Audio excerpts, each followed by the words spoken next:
Hello students, you are most welcome to my chemistry class. Chemistry My Dream जैसा कि मेरा channel है और मैं आज आप सबों के लिए चैप्टर 3 शुरू करने वाला हूँ।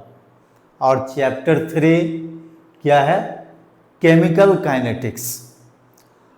आप जानते हैं कि रिसेंटली आपने चैप्टर 2 कंप्लीट किया है, वो इलेक्ट्रोकेमिस्ट्री था। उसके पहले आपने सॉल्यूशन कंप्लीट किया जो चैप्टर 1 था। उसमें हमने थ्योरेटिकली न्यूमेरिकली सारा काम आपके लिए किया हुआ है, एकेडमिकली भी और कंपटीशन पॉइंट ऑफ व्यू से भी मैंने बताया कि कैसे कैसे क्वेश्चंस आते हैं और क्वेश्चन का स्टैंडर्ड कंपटीशन के लिए क्या होना चाहिए। तो चैप्टर 3 में केमिकल काइनेटिक्स। अब केमिकल काइनेटिक्स के लिए टॉपिक्स जो आज का होगा हमारा वो रेट ऑफ रिएक्शन है, instantaneous rate of reaction, rate of disappearance of reactants, rate of appearance of products and graphical representation of rate of reaction. तो ये रेट ऑफ रिएक्शन बेसिकली ये जो चैप्टर है वो रिएक्शन से रिलेटेड है। कहता है कि केमिकल काइनेटिक्स का मीनिंग होता है कि this is a branch of chemistry which mainly deals with the rate of reaction and it's mechanism. तो ये जो केमिकल काइनेटिक्स है इसको मैं सिंपली लिख देता हूं कि ये किससे रिलेटेड है? Rate of reaction and it's mechanism.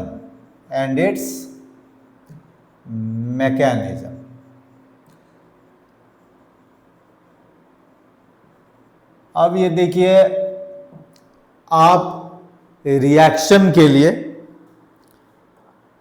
ये जानते होंगे कि भाई ये जो rate of reaction and it's mechanism जो लिखा हुआ है, खास करके आप जानते हैं कि कोई भी रिएक्शन का रेट ज़्यादा होता है, कहने का मतलब फास्ट रेट में होता है, कोई वेरी स्लो रेट से आगे बढ़ता है और कोई जो होता है मॉडरेट होता है। तो किसी भी टाइप का रिएक्शन हो, चाहे वो काफ़ी फास्ट हो जिसको कभी कभी नाम इंस्टेंटेनियस रेट ऑफ रिएक्शन दिया जाता है, जो वेरी स्लो रिएक्शन है वो भी आपके पास में बहुत एग्जाम्पल हो सकता है, जैसे रस्टिंग ऑफ आयरन हो सकता है, फर्मेंटेशन ऑफ केन शुगर हो सकता है। तो ये सब जो है आपका स्लो रिएक्शन। लेकिन most of the reactions take place moderately. Moderately का मतलब होता है neither too fast nor too slow. तो खैर किसी भी टाइप का रिएक्शन हो, सब के लिए रेट ऑफ रिएक्शन और मैकेनिज्म हम लोग रीड करेंगे। अब जैसे देखिए, कहता है कि रेट ऑफ रिएक्शन में बेसिकली होता क्या है? कहता है कि उसमें change in concentration of reactant and product होता है। से फॉर एग्जाम्पल कि हमारा जो है ये रिएक्टेंट है और ये रिएक्टेंट जो है पी प्रोडक्ट दिया, इसको आप लिख सकते हैं this is reactant and this one is product. तो कोई भी केमिकल रिएक्शन हो तो दो पार्ट तो निश्चित ही होता है। लेफ्ट साइड में रिएक्टेंट होता है तो राइट साइड में प्रोडक्ट, जनरली ऐसा लिखा जाता है।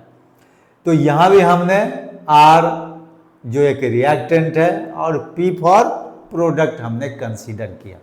अब कहता है कि rate of reaction in terms of R क्या होगा, मतलब रिएक्टेंट क्या होगा, और rate of reaction in terms of product क्या होगा।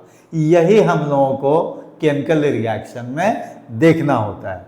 तो इनफैक्ट होता क्या है कि रिएक्टेंट का जो कॉन्सेंट्रेशन है या अमाउंट ले लीजिए, वो with the passage of time घटता है and at the same time product का अमाउंट जो है या कॉन्सेंट्रेशन का ये है ना with the passage of time बढ़ता है।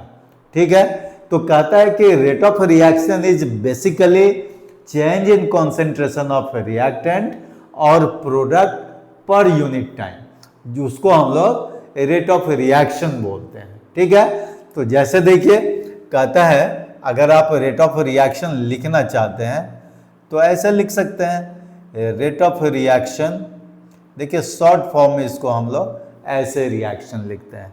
तो rate of reaction with respect to reactant या इन टर्म्स ऑफ रिएक्टेंट्स लिख दीजिए, in terms of reactant equal to क्या होगा, माइनस देखिए delta concentration R by delta T, ये होता है। ठीक है, तो rate of reaction in terms of reactant क्या होता है, minus delta concentration R by delta T.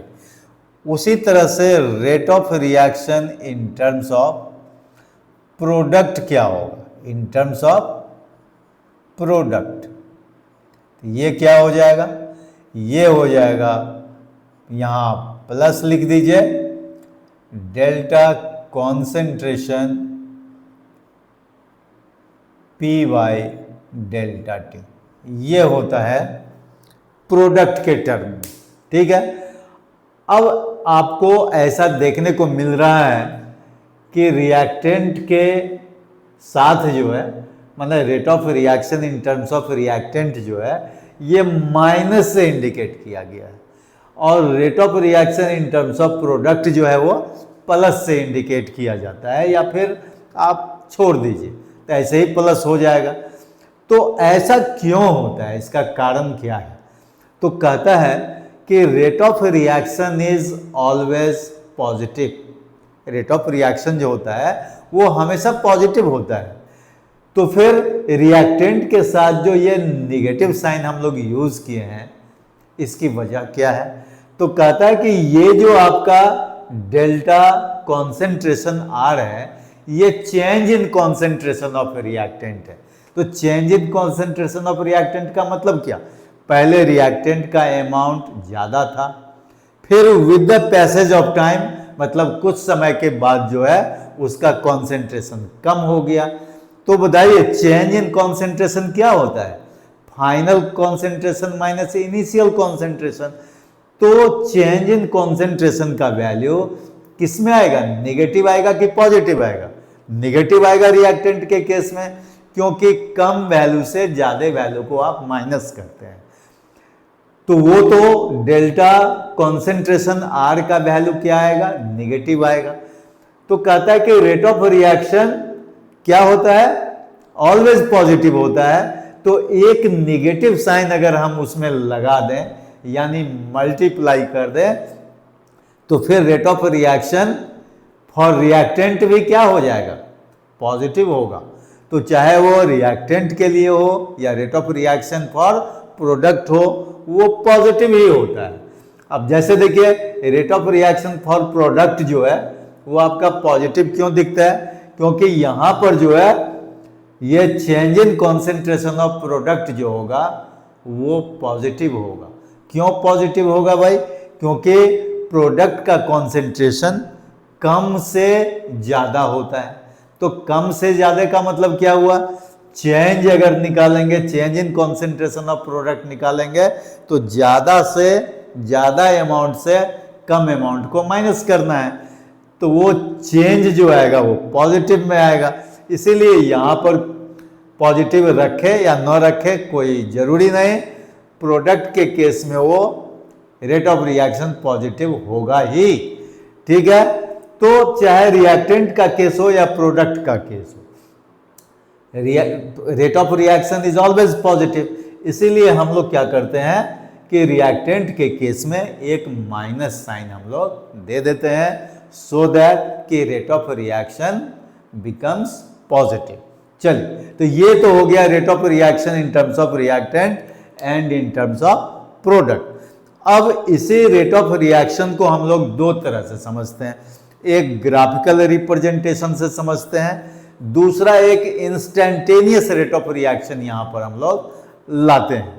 ऐसे ये जो रेट ऑफ रिएक्शन है वो इनफैक्ट क्या होता है, एवरेज रेट ऑफ रिएक्शन। तो आप कहीं पर लिख सकते हैं, देखिए मैं स्टार मार्क दे करके लिख देता हूं कि रेट ऑफ रिएक्शन जो होता है, rate of reaction is similar to, या चाहे इक्विवेलेंट टू आप लिख सकते हैं, एवरेज रेट ऑफ रिएक्शन। दोनों एक ही चीज है, एवरेज रेट ऑफ रिएक्शन।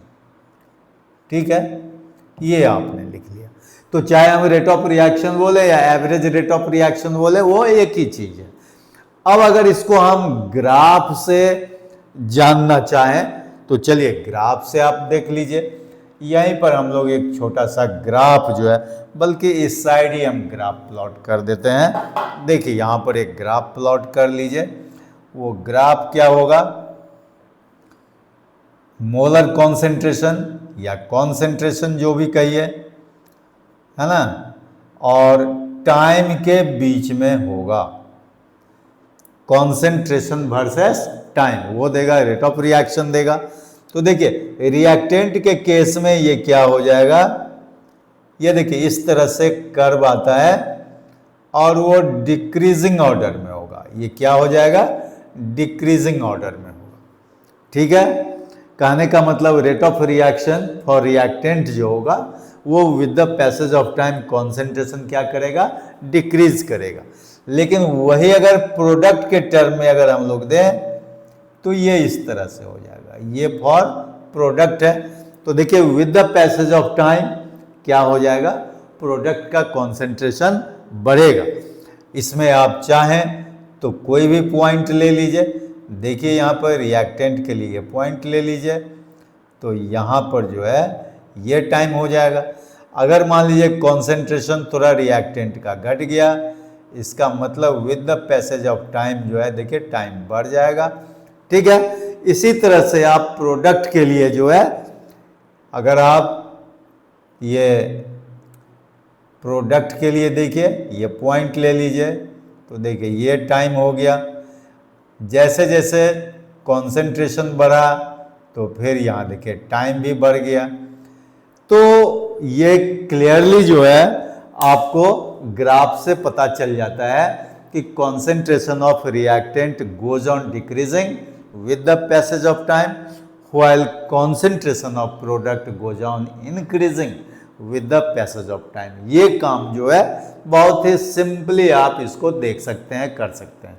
ठीक है, तो ये तो हो गया आपका रेट ऑफ रिएक्शन का ग्राफिकल रिप्रेजेंटेशन हो गया। तो अब जो हम बोल रहे हैं कि भाई इंस्टेंटेनियस रेट ऑफ रिएक्शन भी एक है, तो इंस्टेंटेनियस रेट ऑफ रिएक्शन कब होता है, कहता है कि ये देखिए ये जो यहाँ पर हम लोगों ने लिखा है रिएक्टेंट और प्रोडक्ट के टर्म में, तो कहता है कि इंस्टेंटेनियस रेट ऑफ रिएक्शन, देखिए यहाँ पर हम लिख देते हैं इंस्टेंटेनियस रेट ऑफ रिएक्शन। कहने का मतलब होता है कि ये जो रिएक्शन होता है वो क्विकली होता है ना, बहुत तेजी से ये रिएक्शन होता है। ज़्यादातर आप जानते हैं कि वो फॉर्मेशन ऑफ कोई प्रेसिपिटेट जो होता है, प्रेसिपिटेशन रिएक्शन जो होता है ज़्यादातर वो इंस्टेंटेनियस नेचर का होता है। ठीक है, और भी ढेर सारा एग्जाम्पल जिसमें फास्ट रिएक्शन होता है, जैसे मान लीजिए सोडियम ही है, उसको आप वाटर में रख देते हैं, तो बताइए बहुत ही फास्ट रिएक्शन होगा। That is also a type of instantaneous rate of reaction. तो चलिए ये जो कहता है इंस्टेंटेनियस रेट ऑफ रिएक्शन, कब जो है ये रेट ऑफ रिएक्शन चेंज हो जाएगा इंस्टेंटेनियस रेट ऑफ रिएक्शन में, तो इसके लिए कहता है कि आपका ये देखिए डेल्टा टी जो होता है ये बहुत कम हो जाना चाहिए। तो बहुत कम हो जाना चाहिए का मतलब क्या, अप्रोचेज टू जीरो, ये होता है अप्रोचेज टू 0, अप्रोचेस टू 0। तो अगर डेल्टा टी का वैल्यू 0 हो जाए तो आप यहां पर लिख सकते हैं कि limit delta T tends to 0 minus delta concentration R by delta T. ठीक है, ये रिएक्टेंट के लिए। तो ये क्या बन जाएगा, ये हो जाएगा minus D concentration R by D T. तो ये डेल्टा जो है क्या बन जाएगा, dt के फॉर्म में हम लोग ले लेंगे और तब इसको बोलेंगे इंस्टेंटेनियस रेट ऑफ रिएक्शन। तो rate of reaction becomes instantaneous rate of reaction when delta t tends to 0। ठीक है, उसी तरह से मान लीजिए प्रोडक्ट के लिए भी आप लिख सकते हैं। प्रोडक्ट के लिए क्या हो जाएगा, limit delta t tends to 0 delta concentration of product by delta T is equal to, फिर ये क्या हो जाएगा, ये हो जाएगा D concentration P by D T हो जाएगा। तो कहने का मतलब कि अगर हम लोग डी में लिखते हैं तो वो इंस्टेंटेनियस रेट ऑफ रिएक्शन के जैसा है, और अगर डेल्टा लिखते हैं तो वो हो जाता है सिंपली रेट ऑफ रिएक्शन और एवरेज रेट ऑफ रिएक्शन। ऐसे ज़्यादातर काम जो है इंस्टेंटेनियस रेट ऑफ रिएक्शन में ही हम लोग करते हैं, और कहीं बोला भी जाता है कि instantaneous rate of reaction is more accurate then rate of reaction. तो चलिए, ये तो हो गया इंस्टेंटेनियस रेट ऑफ रिएक्शन और रेट ऑफ रिएक्शन। कहता है कि इंस्टेंटेनियस रेट ऑफ रिएक्शन को आप ग्राफिकली कैसे रिप्रेजेंट करेंगे। तो ग्राफ से भी इसको हम लोग बतला सकते हैं इंस्टेंटेनियस रेट ऑफ रिएक्शन को। देखिए, इसके लिए फिर वही चीज हम लोग करते हैं, ये कॉन्सेंट्रेशन वर्सेस टाइम को जो है हम लोग एक ग्राफ प्लॉट करते हैं। मान लीजिए रिएक्टेंट के लिए हम लोग प्लॉट करते हैं, तो ये रिएक्टेंट के लिए हो गया।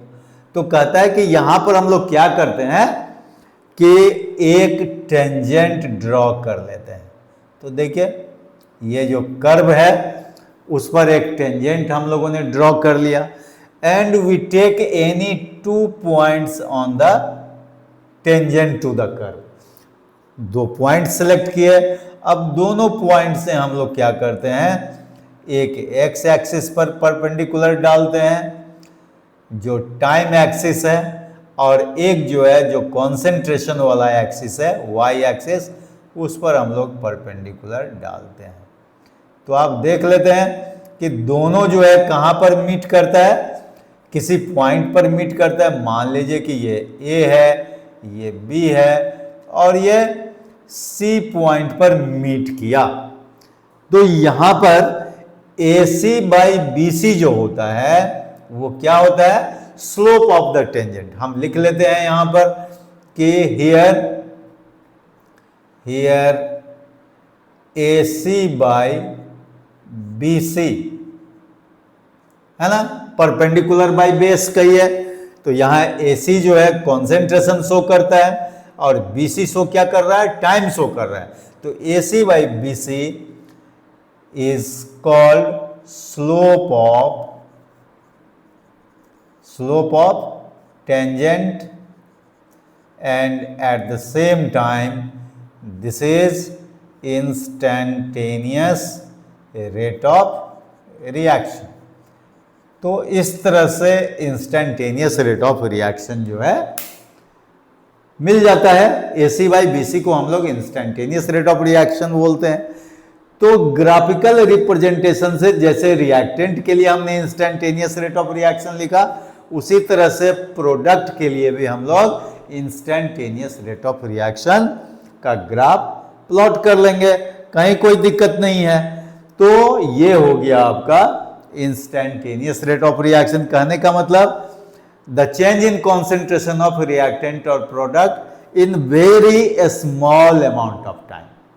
ठीक है, तो वो जो है एक क्विक चेंज को भी बतलाता है और वेरी स्मॉल टाइम में जो है वो change in concentration of reactant और प्रोडक्ट होता है। That is called instantaneous rate of reaction. तो ये हो गया रेट ऑफ रिएक्शन के लिए। अब हमारे पास में general expression for rate of reaction होता है। देखिए वो कैसे होता है, वो तुरंत आप जो है समझ जाएंगे। अब हम कंसीडर करते हैं कोई जनरल रिएक्शन, यहां लिख देते हैं कंसीडर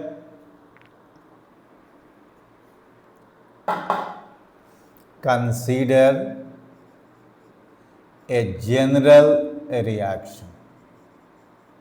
चलिए कोई जनरल रिएक्शन कंसीडर कीजिए। देखिए ये रिएक्शन हम लोग कंसीडर करते हैं, ये ए हो गया, बी हो गया, फिर ये सी हो गया और ये डी हो गया। इसका मतलब क्या हुआ, कहता है कि A mole of A, B mole of B, C mole of capital C and D mole of capital D. आपने कोई रिएक्शन में कोफिशिएंट ले लिया रिएक्टेंट और प्रोडक्ट का। तो कहता है कि यहां पर रेट ऑफ रिएक्शन किस तरह से आप एक्सप्रेस करेंगे। रेट ऑफ रिएक्शन भी लिख सकते, इंस्टेंटेनियस रेट ऑफ रिएक्शन भी लिख सकते, रेट ऑफ अपीयरेंस और रेट ऑफ डिसअपीयरेंस जो है उस टर्म में भी आप लिख सकते हैं। तो देखिए सबसे पहले हम लोग एक्सप्रेशन लिखते हैं किसका भाई, रेट ऑफ रिएक्शन का। तो rate of reaction equal to क्या होगा बतलाइए। ए के टर्म में क्या हो जाएगा, ये हो जाएगा -1/a। ये जो भी कोफिशिएंट है ना वो रेट ऑफ रिएक्शन के एक्सप्रेशन में रेसिप्रोकल में हो जाता है। उसका कोई खास मीनिंग होता है रेसिप्रोकल में लेने के लिए, ठीक है ना। तो इसीलिए जो है वो रेसिप्रोकल में आ जाता है। तो rate of reaction is equal to -1/a delta concentration A by delta T is equal to -1/b delta concentration B by delta T is equal to 1/c delta concentration capital C by delta T. ठीक है, ये देखिए delta T and finally 1/d delta concentration capital D by delta T. देखिए ये होता है आपका rate of reaction का एक्सप्रेशन। अगर इसी जगह आप कहेंगे कि नहीं इंस्टेंटेनियस रेट ऑफ रिएक्शन का क्या होगा, तो इंस्टेंटेनियस रेट ऑफ रिएक्शन का जो एक्सप्रेशन होगा बिल्कुल इसी तरह होगा, लेकिन वही जो हमने अभी अभी लिखा था डेल्टा की जगह डी पुट कर दीजिए तो डेल्टा टी टेंस टू 0 होता है। आप लिख दीजिए यहां पर क्या हो जाएगा -1/a D concentration A by D T हो जाएगा is equal to -1/b D concentration B by D T हो जाएगा। फिर आपका हो जाएगा equal to 1/c D concentration capital, ये देखिए C बाई डी टी हो जाएगा और फिर यहाँ हो जाएगा 1/d, है ना, ये हो जाएगा D concentration D by D T.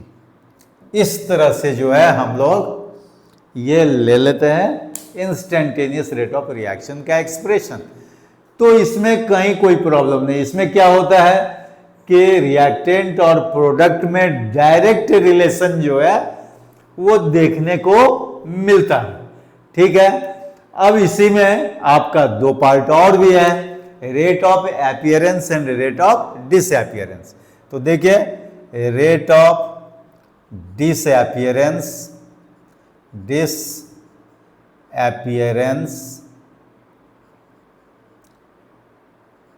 Of reactant. तो रिएक्टेंट्स क्या क्या है, ए और बी है, तो रेट ऑफ डिसअपियरेंस ऑफ ए लिखेंगे। दिस इज इक्वल टू हो जाएगा माइनस, आप डेल्टा भी लिख सकते हैं या डी में भी लिख दीजिए, अब उसमें कोई दिक्कत नहीं है, minus D concentration A by D T. अब जरा यहां पर एक चीज ध्यान देने की बात है कि ये जो कोफिशिएंट जो था जिसका रेसिप्रोकल हम लोगों ने लिया 1/a, कहता है कि when we write the expression for rate of disappearance और rate of appearance of product, तो वहां पर हम लोग क्या करते हैं, उस कोफिशिएंट को यूज नहीं करते हैं। उस रूल को ध्यान में रखना होगा, नहीं तो कभी भी मिस्टेक होने की संभावना होगी। तो रेट ऑफ डिसअपियरेंस ऑफ ए क्या हो जाएगा, माइनस साइन तो रहेगा ही डिसअपियरेंस के लिए, तो minus D concentration A by D T. और देखिए ये जो 1/a हम लोग यूज कर रहे थे वो हम लोग हटा देंगे, वो रखने की जरूरत नहीं। उसी तरह से rate of disappearance of B क्या हो जाएगा, ये हो जाएगा minus D concentration B by D T. ठीक है, उसी तरह से आपका क्या है बताइए, ये है rate of appearance, rate of appearance of, बोलिए अपीयरेंस में क्या क्या आएगा, सी और डी आएगा, तो रेट ऑफ अपीयरेंस ऑफ सी क्या हो जाएगा, ये पॉजिटिव साइन देना है तो दे दीजिए या नहीं तो छोड़ दीजिए, उससे कोई दिक्कत नहीं है, D concentration C by D T. कहीं भी कोई कोफिशिएंट हम लोग यूज नहीं करते हैं डिसअपियरेंस और अपीयरेंस के टर्म में। तो डी के लिए क्या हो जाएगा, rate of appearance of D, ये हो जाएगा फिर वही D concentration capital D by D T. तो एग्जाम में, बोर्ड एग्जाम में ये एक्सप्रेशन तो पूछता ही है, आइदर रेट ऑफ रिएक्शन के लिए या फिर इंस्टेंटेनियस रेट ऑफ रिएक्शन के टर्म में।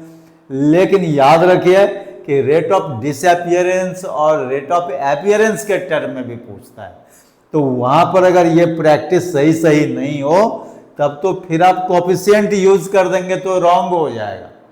ठीक है, तो इस तरह से हम लोग ये चार पार्ट में क्या हुआ, एक रेट ऑफ रिएक्शन, एक इंस्टेंटेनियस रेट ऑफ रिएक्शन, एक rate of disappearance and rate of appearance के टर्म में हमने ये एक्सप्रेशन, जनरल एक्सप्रेशन लिख लिया। अब किसी भी रिएक्शन के लिए, दुनिया में हजारों लाखों रिएक्शन है, वो किसी भी रिएक्शन के लिए आप रेट ऑफ रिएक्शन का एक्सप्रेशन लिख सकते हैं, या इंस्टेंटेनियस रेट ऑफ रिएक्शन, फिर रेट ऑफ अपीयरेंस और रेट ऑफ डिसअपियरेंस, इस तरह से आप लिख सकते हैं। तो ये आपका एक काम जो है हो गया। इसके बाद जो हमारे पास में है वो है आपका, कोई भी एक एग्जाम्पल ले लीजिए और उस एग्जाम्पल से, हाँ लेकिन एक चीज और भी है, कभी कभी यूनिट पूछता है कि भाई यूनिट जो है क्या होता है, unit of rate of reaction. अब मान लीजिए रेट ऑफ रिएक्शन हो या इंस्टेंटेनियस रेट ऑफ रिएक्शन हो, यूनिट में तो कोई फर्क होगा नहीं। तो unit of rate of reaction क्या होता है, ये होता है मोल पर लीटर, है ना, पर सेकेंड, मोल पर लीटर पर सेकेंड होता है। ठीक है, और अगर ये गैसियस स्टेट में हो, if the reaction is in gaseous state, then unit क्या हो जाता है, तब यूनिट क्या लेते हैं हम लोग, देखिए आइदर एटीएम लेते हैं और बार लेते हैं, पर सेकंड लिख देते हैं। ठीक है, तो आप जानते हैं कि वहां पर हम लोग पार्शियल प्रेशर यूज करते हैं, किसके जगह पर, और मोल पर लीटर की जगह। ठीक है, तो वहां पर आइदर एटीएम या बार पर सेकेंड हम लोग यूज कर लेते हैं when the reaction is in gaseous state. Clear? तो इतना जो है आपका रेट ऑफ रिएक्शन के लिए हो गया। अब इस पर क्या है कि आपका कोई क्वेश्चन भी बनता है अच्छा से। अब जैसे देखिए, कंसीडर द रिएक्शन, देखिए एक जनरल रिएक्शन को जनरल रिएक्शन है, एक पर्टिकुलर रिएक्शन। जनरल रिएक्शन के लिए तो हम लोग देख लिए, अब पर्टिकुलर रिएक्शन के लिए देखिए वो हम लोग लिखते हैं। देखिए ये एक रिएक्शन है, ये काफ़ी इम्पॉर्टेंट रिएक्शन है, और इस रिएक्शन के लिए जो है हम लोगों को बहुत कुछ लिखना है। ये मैं आपको पहले यहाँ बैलेंस कर देता हूँ, फिर आप जो है इसको आसानी से लिख सकते हैं। देखिए, this is well balanced chemical equation and very common reaction in this chapter, you know. ठीक है, तो कहता है कि वी कंसीडर दिस रिएक्शन, इसको हम लोगों ने कंसीडर कर लिया। अब इसके लिए रेट ऑफ रिएक्शन का अगर कोई कह दे कि मान लीजिए रेट ऑफ रिएक्शन का मतलब यहां पर अब इंस्टेंटेनियस रेट ऑफ रिएक्शन ये समझा जाए, तो rate of reaction is equal to क्या हो जाएगा बताइए, माइनस हो जाएगा 1/4। अगर डेल्टा के टर्म में लेंगे तो डेल्टा हो जाएगा, नहीं तो फिर इंस्टेंटेनियस रेट ऑफ रिएक्शन के टर्म में लेना है तो इसको डी कॉन्सेंट्रेशन NH3 बाय क्या हो जाएगा, dt हो जाएगा। ठीक है, इज इक्वल टू क्या हो जाएगा, -1/5 D concentration O2 bye dt हो जाएगा, इज इक्वल टू क्या हो जाएगा, 1/4 D concentration NO by dt हो जाएगा, और फिर this is equal to 1/6 D concentration H2O by क्या हो जाएगा, dt हो जाएगा। ठीक है, तो ये तो हो गया रेट ऑफ रिएक्शन के लिए, या चाहे इसको आप इंस्टेंटेनियस रेट ऑफ रिएक्शन में ही बोल सकते हैं चूंकि डी आपने यूज किया है, लेकिन बार बार इंस्टेंटेनियस रेट ऑफ रिएक्शन देने की जरूरत नहीं है, वो रेट ऑफ रिएक्शन में भी आप इसको यूज कर सकते हैं। चूंकि अब तो हम लोग समझ गए ना कि भाई rate of reaction, average rate of reaction और instantaneous rate of reaction, particular rate of reaction के लिए कैसे हम लोग एक्सप्रेस करते हैं। तो कोई बात नहीं, रेट ऑफ रिएक्शन में आप यहाँ डेल्टा दे दीजिए चाहे डी दीजिए, कोई दिक्कत नहीं। आप जानते हैं कि डेल्टा देंगे तो रेट ऑफ रिएक्शन सिंपली बोलते हैं, और डी देते हैं तो इंस्टेंटेनियस रेट ऑफ रिएक्शन बोलते हैं, तो उसमें कहीं कोई चेंज की बात नहीं, मतलब कोई कंफ्यूजन भी नहीं है। चलिए, सब ठीक है। अब इसमें अगर एक क्वेश्चन ये दे दिया जाए, अब इसी में अगर मान लीजिए आपसे पूछ दे ये क्वेश्चन, देखिए ये क्वेश्चन आपका होगा यहीं पर, इसी रिएक्शन के लिए क्वेश्चन दे दे कि if rate of formation of H2O is 30 mole per liter per second,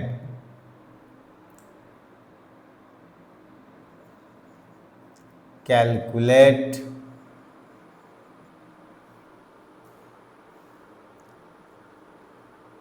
rate of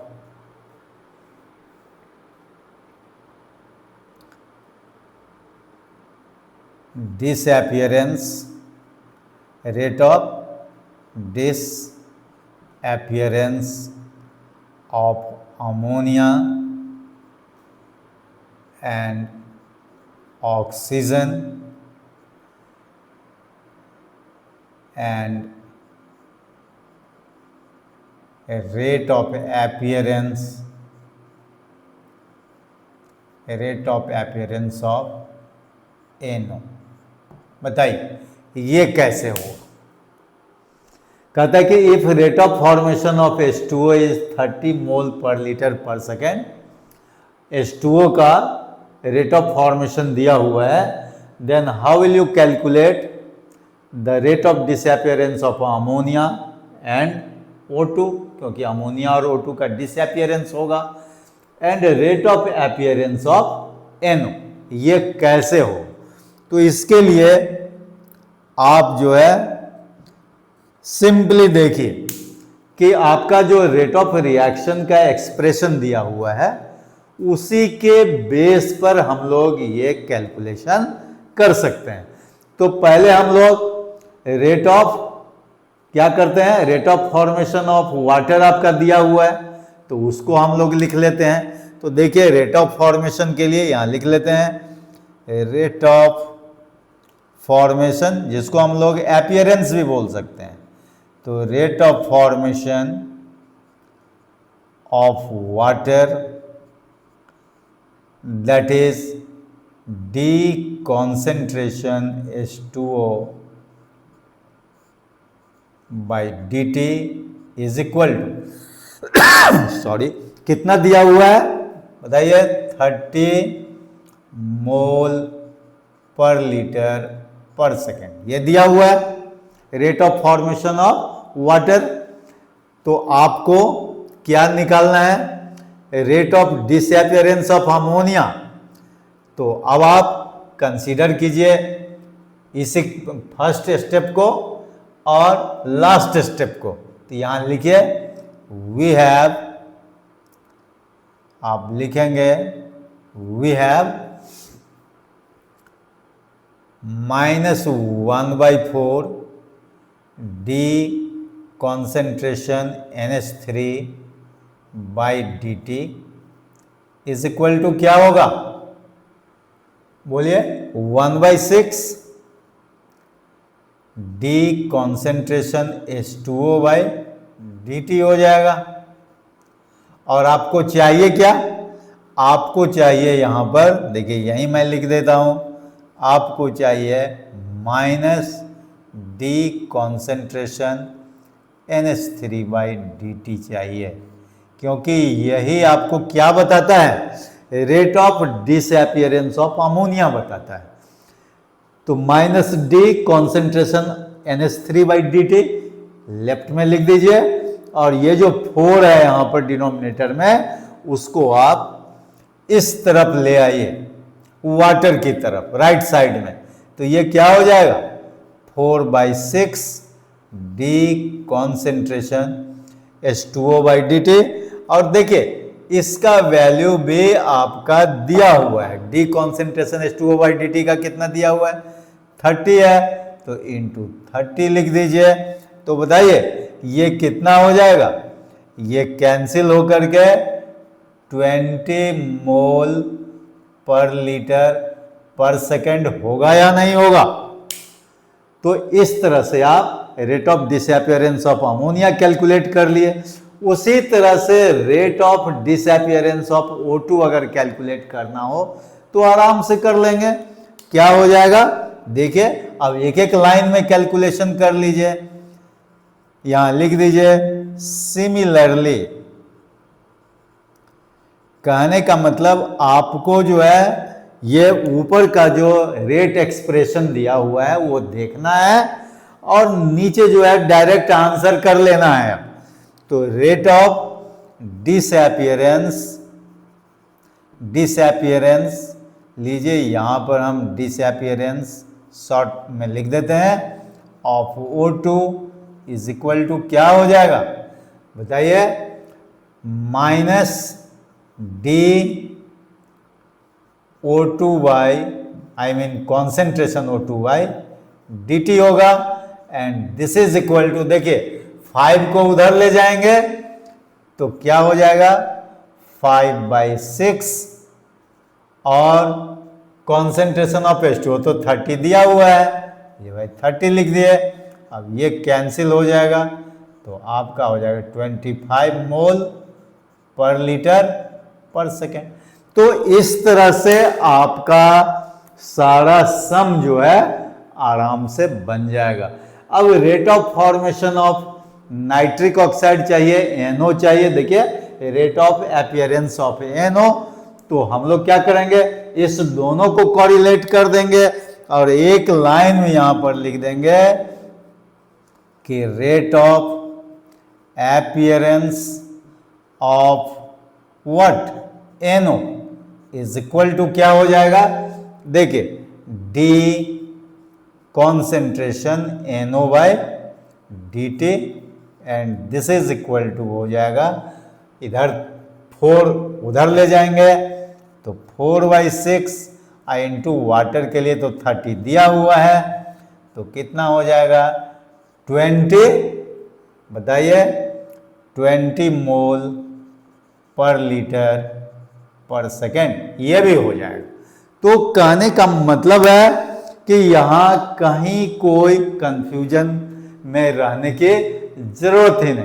तो इस तरह से आपका rate of reaction, instantaneous rate of reaction, rate of appearance of reactants and rate of disappearance of reactants, rate of appearance of product and graphical representation of rate of reaction and instantaneous rate of reaction.